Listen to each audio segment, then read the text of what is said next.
The guy was a player that Liverpool wanted. Liverpool look like they're closing in on McAllister. Where else do you need? Where else do you need to strengthen? And do you think FSG are going to get that done for you, JJ, this summer? Where you need to strengthen at the back.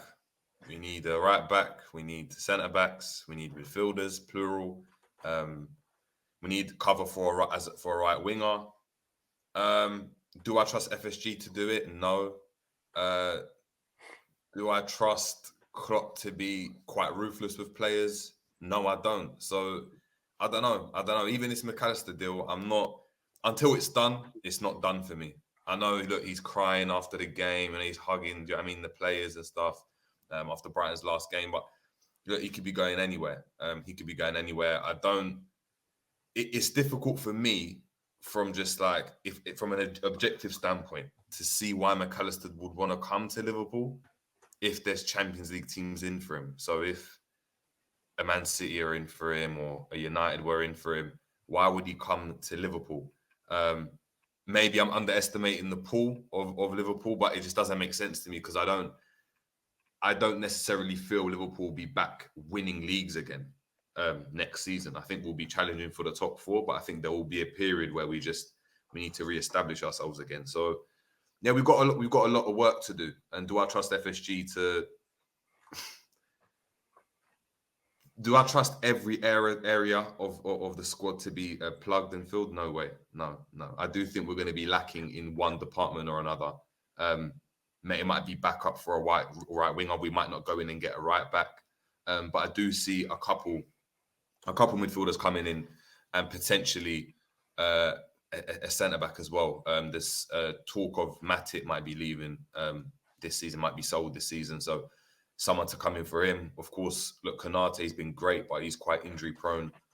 Joe Gomez, obviously, injury prone as well and hasn't been good enough this season. So yeah, we've got a lot of surgery to do, man. We've got a lot of surgery to do in this squad. So yeah.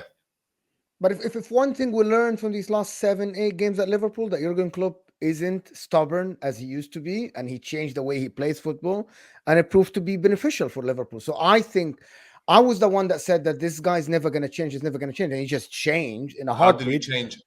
Quick question: what do we change in how we tactically? You change the way you play football. You change the way. So what was tactically? He actually used. Sorry, my bar Trent coming inverted, right? Tactically, I think Mo Salah was a little bit going back to the line again, starting from wide again, leaving that central area to the midfielders. Curtis Jones now is running into the area, leading the line up front. He was higher than Gakpo. I thought there was a lot of change in the Liverpool, the way you play, even from the back. I thought Konate now moved to the line. Like, you changed a lot. And 7 years at Liverpool, you played the same way for 7 years. It was great, right? You reached Champions League finals, won the league, you broke Man City once, but now it was the time to change, and he changed. So I'm thinking that there is a little bit of positive at the end of that season. Yes, you didn't make Champions League, but I see a little bit of positive in Jurgen Klopp, because Jurgen Klopp is the one, if there's a manager in the Premier League that can challenge with minimum investments and players that are unknown, it's Jurgen Klopp. It's just history says that. I agree. My issue is if I was to go and say to you, what are Liverpool's deficiencies? So if Inter Milan were facing Liverpool right now, regardless of who we sign, what area would you target? If it was before these 7 games, I would say that Jurgen Klopp was trying to do the same thing with an aging squad that is not performing. No, I hear you. Right now, no. So I'm going to tell you right now, you need a right center back, a right center back that can play right back and can play center back. So that will allow Trent to be inside like John Stones, like Rico Lewis when he plays for them, like Zinchenko at Arsenal when he comes from the left. You need another striker that will score goals.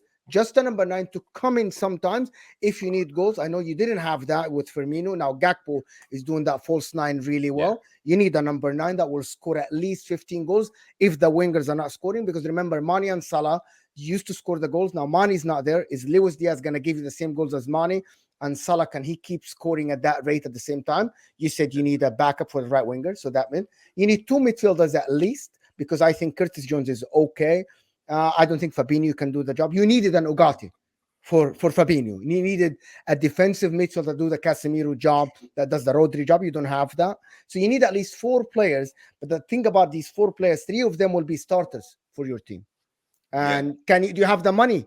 I'm not sure. Well, do we have the money is one thing. Are they going to be all implemented, and does that ever work? Do you ever go and sign 4 or 5 players? They all come into the starting lineup because every Did you know that? Did you know that with Salah? Did you know that with Van Dijk, who came and changed the way you played right away? No, but that was one player that came in that season. We didn't sign four players in one window. You signed Alisson, Van Dijk. Van Dijk in January. Mo Salah. No, but I'm saying. No, but I'm saying in within about 6 months, a 6-month period, you signed the same season, starters. Yeah, the difference is we went and done that where the midfield was there was a spine of the midfield, the forward line was already ticking, and those were incremental changes whilst the spine was strengthening. What Liverpool are doing right now, you just mentioned to me, we need a new DM. You mentioned 2 midfielders. You then said we also need a number 9 now. After we've got 5 forwards.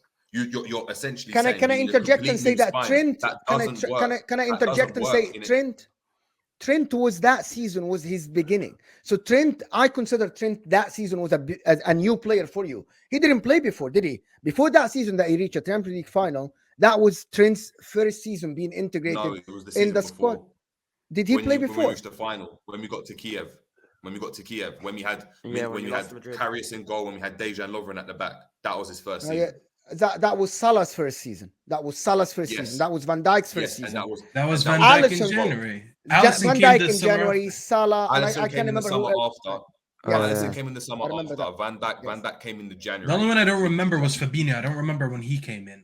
Fabinho. But going back to the point, Fabinho didn't come in until January. What I'm trying to say is that Liverpool were a team that was already on a trajectory. So being able to go in, for example, Arsenal going and buying 3 or 4 players incrementally over the next 6 months to strengthen the team, that makes sense because you're seeing, you're creating a spine and you can have success there. Arsenal can sign 3 or 4 players and that might move the needle in terms of Arsenal winning the league or not winning the league. Depends on what players you're signing. Liverpool are in a situation right now where Van Dijk is older and he's aging. You have Alisson, that's great. Salah, of course, guaranteed goals, but you just don't know with players like that. He's probably as close you can get to guaranteed goals, but is he going to be the Salah of 4 years ago? You just don't know. You just don't know, right? If you just said about Fabinho needing to go, you're now asking 3 or 4 players to come in this window to all pop off, and bit of them is going to be a success. Last season, we signed Carvalho, we signed Nunes. Who else did we sign? They're not all going to be a success, but that doesn't mean that you don't go out and do it. Because as an example, Man United, we need like 4 as well. No, I'm not saying go out and do it. I'm saying that's why I'm saying I don't believe Liverpool can go and sign those players and automatically be like, yeah, we're back on top now. We've signed our players. That is a football manager, and now we're going to go and win the league again or challenge. For me, it's just not going to go and work like that. Of course, it's not guaranteed, but you still have to do it. Some Liverpool players this year had a bit of a down year as well. I think like Van Dijk will have another year removed from that injury. I think he'll probably be a bit better than he was this year. Robertson will probably be better than he was this year. I think Nunes next year will probably be a bit better this year. So your squad's going to improve in certain areas, which may be able to mask some of the issues that you have. Maybe so, but this is what I'm saying. We're now relying on. We're now having to go and use the mindset of, okay, Van Dijk only had an off year. It's nothing to do with the fact that he's aging. It's nothing to do with the fact that he might not ever get back to the level that he was. He might become very, very good again, 100%.